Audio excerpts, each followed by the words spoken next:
Welcome back to my channel কাকুলির রান্নাঘরে সবাইকে স্বাগত। আজকে আমি মুগ ডাল সেদ্ধ করে নিয়েছি। এই মুগ ডালটা মাছের মাথা দিয়ে তৈরি করব।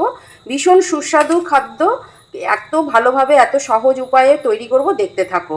আমি মাছের মাথাগুলো ভেজে নিচ্ছি। তেল তেতে গেছে, আমি কাতলা মাছের মাথা নিয়েছি। এই মাথাগুলো ভেজে দেখো, মাছের মাথাগুলো ভাজা হয়ে গেছে। আমি এর মধ্যে গোটা এলাচ আর দারচিনি দিয়ে দিলাম, তেজপাতা দিলাম দুটো, আর দুটো শুকনো লঙ্কা, আর দেব গোটা জিরে।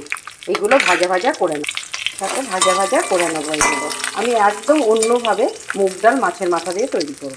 মাছের মাথা ভাজা হয়ে গেছে। এই তেলের মধ্যে আমি গোটা গরম মশলা দিলাম, আর শুকনো লঙ্কা, গোটা জিরে, তেজপাতা দিয়ে ভাজা ভাজা করে নেব। আমি একদম অন্য রকমের মুগ ডাল তৈরি করব মাছের মাথা দিয়ে।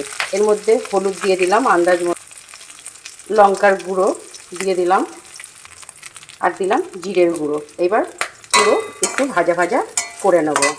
দেখো ভাজা ভাজা হয়ে গেছে। এবার আমি সেদ্ধ মুগ ডালটা দিয়ে দেবো। এইভাবে একবার মাছের মাথা দিয়ে মুগ ডাল করে দেখো, ভীষণ ভালো লাগবে। আমি কাতলা মাছের মাথা দিয়ে মুগ ডালটা করলাম। আমি নুন দিয়েই ডালটা সেদ্ধ করে নিয়েছিলাম। একটু ফুটে উঠলে আমি একটু মিষ্টি দিয়ে দেবো, স্বাদ বাড়ানোর জন্য। ফুটে গেলে আমি নামিয়ে ফেলবো। আমি গোটা গরম মশলা দিয়েছিলাম, একটু গরম মশলার গুঁড়ো দিয়ে দিই। দেখো কত সুন্দর কালার হয়েছে, গন্ধও দারুণ বেরিয়েছে। আমি একটু চিনি দিয়ে দিলাম স্বাদ বাড়ানোর জন্য। এইবার একটু ফুটে উঠলেই নামিয়ে ফেলবো আমি। দেখো বন্ধুরা, আমার মুগ ডাল তৈরি হয়ে গেছে মাছের মাথা দিয়ে। দারুণ সহজ উপায়ে দারুণভাবে এই ডালটা তৈরি করলাম। তোমরা সঙ্গে থাকো, এইভাবে তৈরি করো।